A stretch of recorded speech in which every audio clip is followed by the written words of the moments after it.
Vida e carreira. Cortella e Mandelli exploram a relação, nem sempre tranquila, entre vida profissional e pessoal, abordando as principais questões acerca do tema.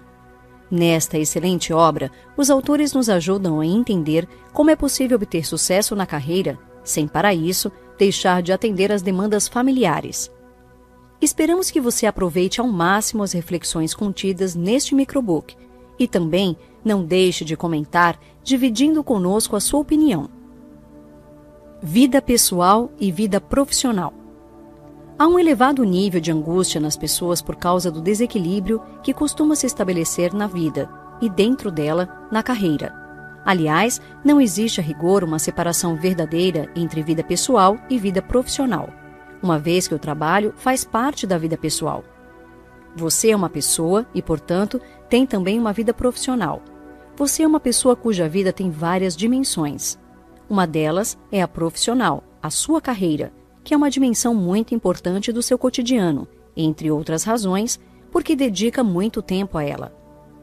Passamos uma parte inicial da vida estudando para desenvolver uma carreira. Depois, dedicamos uma parte para a própria carreira, para mantê-la, e quando podemos aproveitar, acabamos não tendo mais tempo vital. Isso gera angústias e conflitos internos no dia a dia. Nessa situação que sempre fica a pergunta: vamos fazer essa mudança? Mas e eu? Como fico nela? Ou ainda, vamos fazer a fusão da empresa A com a empresa B? E aí, como fica a minha situação no novo conglomerado? Essa angústia que nasce diante da ameaça de perder o mantenedor de sua vida, chamado empresa, é muito profunda. Isso é característico dos últimos 50 anos, quando se coloca esse lastro de esperança na organização. Logo, sempre que esse lastro se abala um pouco, surge o questionamento sobre o que se fez certo ou errado. Uma outra vertente é o entendimento de que a pessoa é sempre devedora, da perspectiva da empresa. Ela sempre está devendo competência, desempenho, equilíbrio, devendo isso ou aquilo.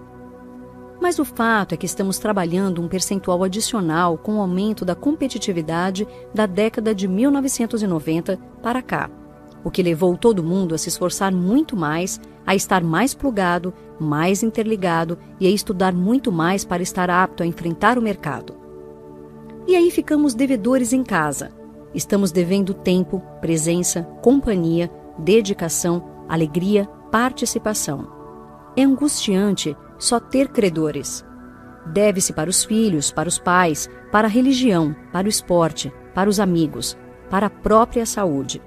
E o pior, quando a pessoa tenta estabelecer prioridades, se ela decide que precisa se dedicar mais à vida familiar, a empresa a penaliza, considera que ela está desmotivada, que não está interessada em crescer profissionalmente. É como declarar: não levo o trabalho para casa. Quer dizer, posso realmente não levar uma atividade de trabalho para dentro de casa. Porém, quando alguém diz que não leva trabalho para casa, geralmente está tentando separar vida profissional e vida pessoal, o que indicaria, em primeiro lugar, do ponto de vista psiquiátrico, esquizofrenia, ou seja, alguém capaz de se dividir de maneira tão nítida e com fronteiras que, de fato, não existem.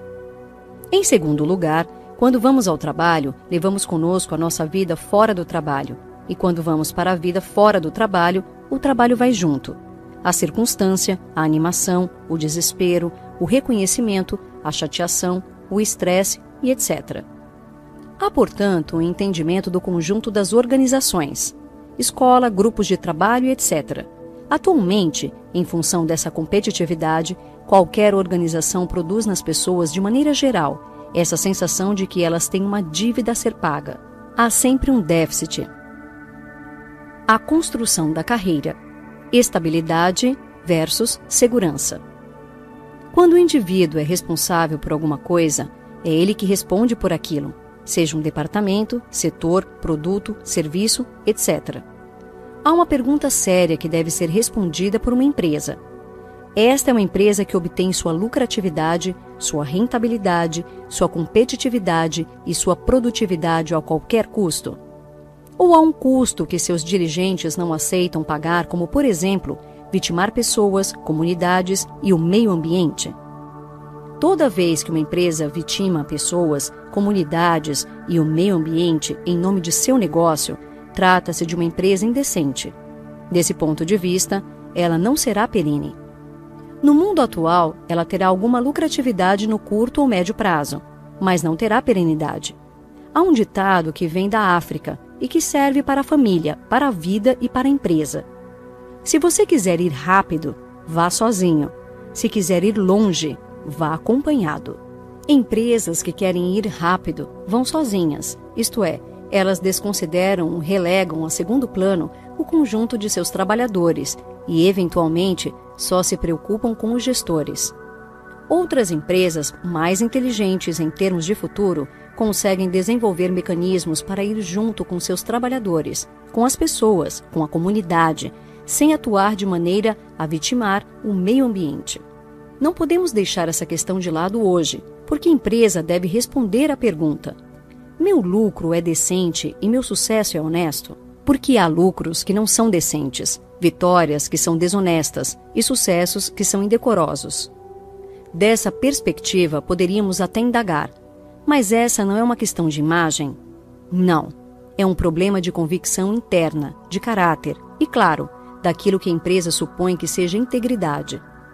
Portanto, não é um bom negócio fazer qualquer negócio. Há negócios que não podem ser feitos, e um deles é desproteger a comunidade interna de pessoas ou desproteger a sua comunidade externa, que é onde ela se insere. Porque, embora seja possível obter um sucesso eventual com esse modo de atuar no mercado, ele não tem persistência, não consegue se tornar perene. A empresa precisa fazer uma parceria com seus trabalhadores para que se estabeleça uma via de mão dupla em relação à qualificação. No passado, ao ser entrevistado numa empresa, o entrevistador perguntava ao candidato: você estuda? Se ele respondia que sim, ouvia de seu interlocutor: então tem que parar. Ou você se dedica à empresa, ou não é possível trabalhar aqui. Lamento, você vai ter que fazer uma escolha. Hoje, as exigências são exatamente o oposto disso. Aquela mesma pergunta, se o candidato responder negativamente, ouvirá: então vai ter que estudar, porque não podemos ter entre nós gente que não estude. Contudo, é essencial que essa mudança de ponto de vista atinja o conjunto dos trabalhadores. Não é à toa que a Dinamarca é um país referência em termos de índice de desenvolvimento humano. Mas, por outro lado, não podemos nos esquecer que a Dinamarca tem essa condição porque uma parte de suas empresas desprotege trabalhadores em outras nações. Quer dizer, como público interno. Aqui em casa, tudo em ordem. A moça que mora no quarto de empregada, lamento, mas a vida dela é a vida dela. Antigamente se demitiam os ruins, os desajustados. Hoje se demitem os bons também. Quer dizer, ser bom já não é garantia de estabilidade. E isso porque existem soluções, hoje, que levam a empresa a dispensar algumas pessoas que são ótimas. Trata-se de soluções tecnológicas e modelos de trabalho e processo e ainda de processos de gestão. Então, o fato de o funcionário ser ótimo, de ser o melhor, não lhe assegura estabilidade. Ficar estável é ficar parado. Quando um paciente está na UTI, à beira da morte, os exames revelam que ele está em condições hemodinâmicas estáveis, ou seja, o coração está batendo, ele está respirando e o cérebro está funcionando. Portanto, estar estável não significa estar seguro. Sentir-se seguro é diferente de sentir-se invulnerável. Em outras palavras, o fato de alguém ser bom no que faz não o torna invulnerável. Supor-se invulnerável é uma forma expressiva de vulnerabilidade. A pessoa se sente mais corajosa para ousar, para ir atrás do que quer, se ela tiver segurança, e isso é diretamente proporcional ao tamanho da sua conta bancária. Assim, se ela estiver zero, ela depende. Se tiver alguns milhões de euros, ela não depende mais. Entretanto, não deixe que sua volúpia acompanhe o crescimento de sua receita. Defina o padrão de vida em que você quer viver e viva-o intensamente, ganhando menos ou ganhando mais. Por exemplo, o indivíduo pensa: eu era supervisor e virei gerente, então vou comprar uma casa maior. E gerente tem casa de praia, um segundo carro. É inconcebível ser gerente e não ter um segundo carro. E celular simples? Preciso ter pelo menos um dos mais modernos. O que ele faz? passa a ganhar 5 a mais, mas aumenta o seu custo em 50. Assim, tem que trabalhar mais para pagar seu custo de vida expandido para o status que o cargo lhe dá. Carreira e felicidade. Quando o indivíduo diz que é muito feliz na carreira, é preciso saber se nessa felicidade está embutida a ideia de carreira no trabalho, ou se ele tem uma vida feliz na qual a carreira é feliz. Afinal, não é possível ser feliz parcialmente. É certo que a felicidade não é um estado permanente, mas um evento. Ela é episódica. Há momentos nos quais ela vem à tona, mas é impossível ter esse momento de uma maneira parcial, fragmentada. Se, por exemplo, o indivíduo diz: sou muito feliz na minha carreira, mas não com a minha família. Esse modo de perceber a vida revela uma fragmentação das diferentes dimensões da vida. O filósofo alemão Hegel, que no século XIX defendia uma ideia que está diretamente relacionada ao tema, dizia: eu sou uma subjetividade e preciso me objetivar. Ou seja, eu sou um sujeito, isto é, um interno abstrato, e preciso me conhecer. Hegel diria que o indivíduo passa a vida tentando saber quem é.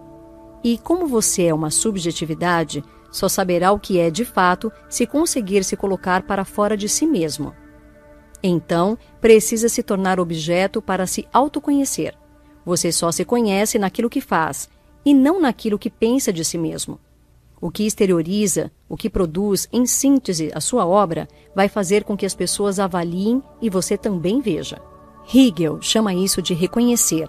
Eu me conheço olhando para dentro de mim, mas só me reconheço quando vejo o que faço. Isso significa que minha subjetividade foi objetivada, foi tornada objeto. Assim posso apreciar a mim mesmo.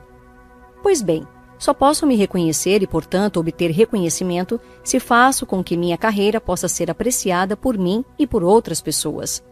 Se só eu aprecio a minha carreira, continuo no terreno exclusivo da subjetividade e, portanto, da relatividade absoluta. Mas se a minha carreira também é reconhecida por outras pessoas que me importam, como a família, meu grupo de amigos e a comunidade, aí sim posso considerar que se trata de uma carreira de sucesso. A construção do valor na carreira. Mas onde o conceito de carreira aparece na organização? Ele aparece com um amontoado de cargos e salários.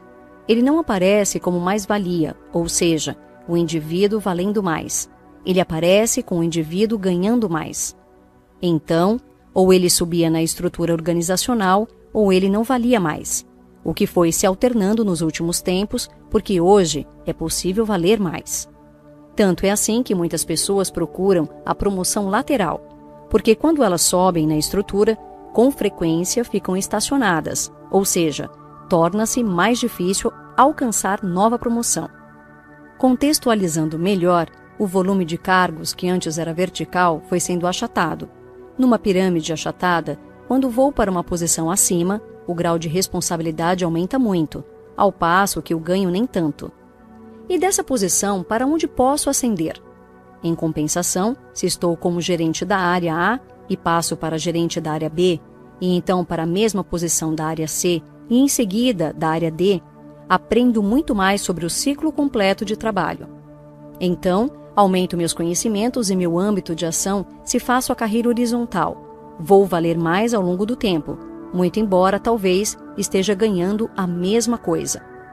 Além disso, há um acréscimo importante de valor em algumas carreiras, que é o fato de o indivíduo ganhar mais visibilidade quando circula na lateralidade. Afinal, ao ascender verticalmente, quando o profissional ocupa um cargo de grande responsabilidade, se os resultados não forem satisfatórios, ele corre um risco muito maior de demissão. Então, em vez de obter um reajuste salarial, ele será demitido. Isso porque ele fica num foco não de visibilidade, mas de alvo mesmo. É por isso que várias pessoas escolhem aumentar o espectro de caminhada em suas carreiras, em vez de simplesmente avançar para algo que pode levar a um beco sem saída, onde poderiam ficar travadas. Nem sempre elevar-se é crescer. Muitas vezes é ser colocado no fronte, e ao ser colocado no fronte, o nível de risco aumenta também. A tecnologia e a carreira. A digitalização permite uma aceleração, mas isso se eu souber o que fazer com ela. Eu posso também cair no risco de apressar a pesquisa. Não basta, para fazer uma pesquisa, dar uma googlada, porque o Google é o ponto de partida de uma pesquisa, não ponto de chegada. Ademais, os usuários desse mecanismo de busca devem cuidar de garantir a qualidade de suas pesquisas no cotidiano, mediante ações que são consideradas indispensáveis em ciência: a comparação com os pares, a verificação dos dados e da legitimidade das fontes. Existem muitos jovens hoje que confiam nessa ferramenta, supondo que tudo que está ali é correto, apenas porque é digital e está na internet. Mas isso não é verdade. O tema da confiabilidade em relação à informação e ao conhecimento é decisivo. A experiência nos ensina isso, e sabemos o quanto ainda há de informação falsa ou deturpada na rede mundial. Pode-se evitar cair nesse tipo de armadilha quando se tem experiência extradigital. Portanto, a desconfiança em relação aos dados digitais é a desconfiança que a ciência nos oferece, a qual fomos ensinados a utilizar como forma de seriedade e rigor na veiculação do saber, e também a fim de exercer nosso espírito crítico. A ciência nos coloca a necessidade de termos a dúvida como um critério de certeza. Como diz Milor Fernandes, abre aspas, se você não tem dúvidas, é porque está mal informado. Fecha aspas. Você chegou lá? E com alegria? Aquele que carrega mágoas, dores, doenças, não necessariamente é aquele que as vive. Há pessoas que vivem dores, doenças e mágoas, mas não as carregam, isto é, não fazem com que elas sejam parte de si o tempo todo. Afinal, é importante lembrar que a alegria é diferente de tolice. Uma pessoa alegre não é necessariamente uma boba alegre. Uma pessoa alegre é aquela que sabe expressar a vitalidade que é existir. Vida é vibração. Moléculas vibram em mim, e se eu quiser ser mais básico do ponto de vista da física, é exatamente isso que produz em mim a capacidade de movimento. Eu vibro, minhas moléculas vibram, o planeta vibra. Há energia em tudo isso. A alegria é uma forma de vibração. A gargalhada é o disparo do diafragma de maneira descontrolada e contagiante. Uma pessoa alegre movimenta energia. Uma pessoa triste suga energia. É preciso compreender o que a torna triste e, às vezes, compartilhar o peso que ela sente. Seriedade não é sinônimo de tristeza. O contrário de seriedade não é alegria, mas descompromisso.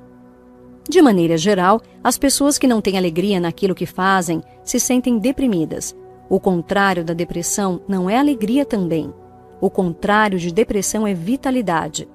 Uma pessoa que está deprimida não está triste, está sem vitalidade, sem energia para agir, para realizar. É por isso que, do ponto de vista médico, uma pessoa deprimida não quer sair, não quer tomar banho, não quer se cuidar. Ela quer esquecer. Aliás, a frase do depressivo é: me esqueçam, me deixem no meu canto. Uma pessoa que tem uma carreira da qual a alegria faz parte é uma pessoa que se deixa contagiar pela energia dos projetos em que se envolve e contagia outras com suas ideias. O que eu quero da minha vida? Por que o seu avô entrava num negócio? Para ganhar dinheiro. Assim era naquela época. Quando a empresa cuidava dos seus empregados, ou seja, para a geração de nossos pais, o principal motivo para estar ali não era ganhar dinheiro, mas pelos benefícios oferecidos ao longo da carreira. Então, o importante era trabalhar em grandes empresas. Agora, o jovem vai trabalhar numa empresa pequena, mas ela pode crescer, pode dobrar de tamanho. Ele entra ali para quê? Por isso o ciclo torna-se mais curto, porque ele quer aprender alguma coisa, e, se possível, fazer algum dinheiro e ir para outra e mais outra. A ideia de carreira se descolou da empresa. Agora faz parte apenas da história individual. Não significa que a pessoa deva se submeter, mas ela precisa levar isso em conta. Hoje, aqueles que têm menos de 40 ou 50 anos precisam pensar que essa é uma condição de mercado na qual precisam se integrar. Não é algo a se lamentar ou desprezar, nem teria sentido tentar fugir do fato, mesmo porque não há como fazê-lo. Mas é necessário levar em conta essa condição para poder construir algo na relação entre vida e carreira. No fundo, a grande pergunta é: o que quero da minha vida? E a carreira entra nesse circuito. Não é o que quero da minha carreira, e aí vou ver o que faço da minha vida. É o contrário. O que quero da minha vida para ver o que faço da minha carreira. Sendo assim, o indivíduo deve pensar em quais são suas prioridades. Se uma vida mais atrelada à materialidade ou uma maior simplicidade, uma vida mais próxima à convivência familiar ou menos, etc. E vem o questionamento: será que é possível fazer essa escolha hoje? Quantos jovens até querem construir um projeto legal, mas se sentem muito pressionados? É tanta competitividade, e isso faz com que se conformem a situações e comportamentos que não lhes agradam. Então, esse cenário começa a gerar uma insatisfação, menos vontade de se envolver nos projetos da empresa e mais de se voltar à vida pessoal e familiar. Começa todo um círculo vicioso e não virtuoso, porque não conseguem lidar com uma pressão que consideram muito maior do que eles. Mas essa competitividade extremada, tal como está agora, vai ter um limite de esgotamento. Esse é até mesmo um problema de base econômica. Guerra civil não tem vencedor. Se olharmos para a história da humanidade, verificamos que as guerras civis só tiveram sobreviventes, e ninguém sobrevive sozinho. Essa competitividade atingirá seu esgotamento nas próximas décadas. A humanidade só conseguiu sucesso até hoje na sua história por meio de cooperação. Claro que a competição ajuda quando se quer incrementar a energia da ação. Mas colocada no patamar em que hoje está, é autofágica. Se num primeiro momento tivemos a ideia de fusão, de junção para produzir sinergia, é preciso reconhecer que hoje, por exemplo, em vários momentos, estamos próximos a uma guerra cambial, a uma guerra de mercado, a uma disputa de processo. Não é só o esgotamento das coisas do planeta, é também da energia das pessoas. Atualmente, boa parte das pessoas diz: eu não quero isso, não quero viver assim. Devemos pensar o que queremos da nossa vida de fato, do que faz parte a carreira. Portanto, estamos vivendo uma situação emergencial. Tal circunstância pode até ajudar o jovem a perceber que precisamos reinventar nossos paradigmas numa nova direção. Não adianta fechar os olhos em meio a um tiroteio e supor que não está sendo atingido. É preciso participar. É preciso ser protagonista, investir na sua própria carreira, pensando na vida que se quer ter. Se vou para uma organização apenas para prover minha sobrevivência material, preciso ter clareza de que essa experiência será passageira, mas também de que devo participar ali da melhor maneira que posso enquanto integrar seu quadro de funcionários, assim como fazem os atletas quando treinam. É preciso fazer um esforço intenso durante os treinamentos e até se submeter à dieta e várias dificuldades para que os objetivos sejam alcançados. Em síntese, cada um precisa saber qual é a razão de seu esforço. Esforço sem razão gera estresse. Esforço com razão gera cansaço. Estar cansado é diferente de estar estressado. Estresse tem como resultado final ruptura, ao passo que o cansaço pode ser compensado com uma noite de sono ou um período de férias. Há muita gente que está vivendo de maneira estressada, e não adianta dormir que a dor não passa.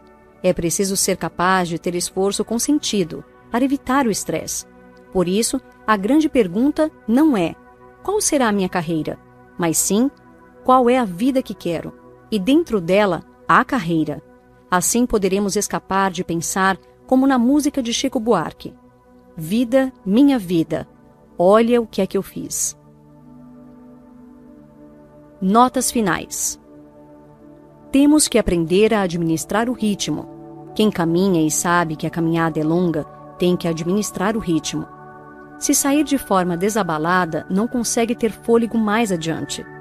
Há quem diga que a pressa é quase inevitável para o jovem, característica do mundo ocidental, mas, na verdade, ela é uma das consequências da Revolução Industrial, que trouxe o movimento contínuo da máquina, o ruído da cidade. Como diria Guimarães Rosa, uma vida em voz alta, um certo desespero ansioso que pode furtar da vida a fruição e a convivência partilhada. Esse grande Guimarães nos aconselha: digo, o real não está na saída nem na chegada. Ele se dispõe para a gente é no meio da travessia. Vida e carreira dentro dela é exatamente a travessia, e elas precisam estar em harmonia. Curta a vida em que a carreira está inserida. Celebre seus sucessos. Porque a vida é muito curta para ser triste, tediosa e mal amada. Sucesso!